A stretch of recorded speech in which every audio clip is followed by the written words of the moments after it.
আমার প্রিয় দর্শকগণ সবাইকে স্বাগত জানাই আকাশমণি চ্যানেলে। আজকের রেসিপি হলো মোচার ভর্তা। চলুন ভিডিওটি স্টার্ট করা যাক। মোচা নিয়ে এসেছি, আপনাদেরকে একটা দারুণ রেসিপি করে দেখাবো। মোচাটিকে ছাড়িয়ে নিচ্ছি, দেখুন কিভাবে ছাড়াচ্ছি। আমরা আগের ভিডিওতেই বলেছিলাম আমরা মোচার দু রকমের রেসিপি দেখাবো। প্রথমটা আপনারা দেখিয়েছেন, এটা হচ্ছে দ্বিতীয় রেসিপি।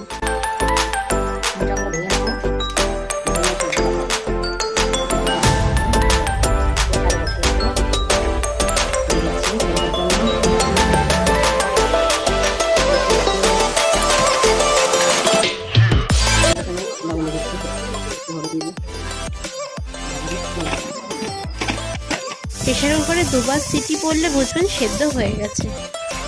দেখুন মোচাটা কত সুন্দর সেদ্ধ হয়ে গেছে। এরপর আমরা একটা পাত্রে টমেটো, পেঁয়াজ, লঙ্কা, কাজু, রসুন এবং স্বাদ মতো লবণ দিয়ে অল্প জল দিয়ে সেদ্ধের জন্য বসিয়ে দেবো।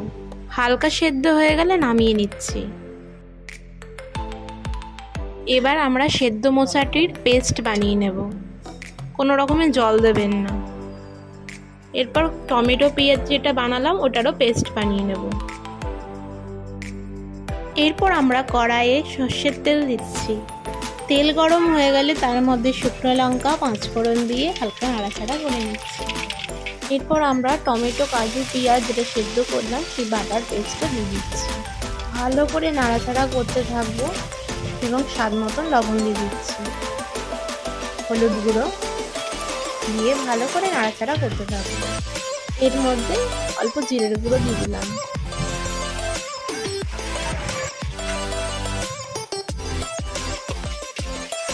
যখন দেখবেন এই বাটার থেকে হালকা হালকা তেল বেরোচ্ছে তখন মোচা সেদ্ধ বাটাটা দিয়ে দেবেন।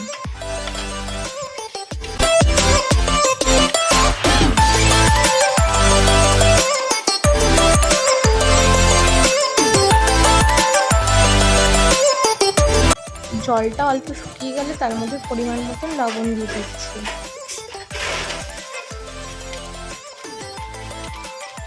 দু তিন মিনিট নাড়াচাড়া করার পর যখন দেখবেন জলটা শুকিয়ে গিয়ে একটা টাইট ভাব চলে এসছে, তখন 1 চামচ ঘি দিয়ে আবার নাড়াচাড়া করতে থাকবেন।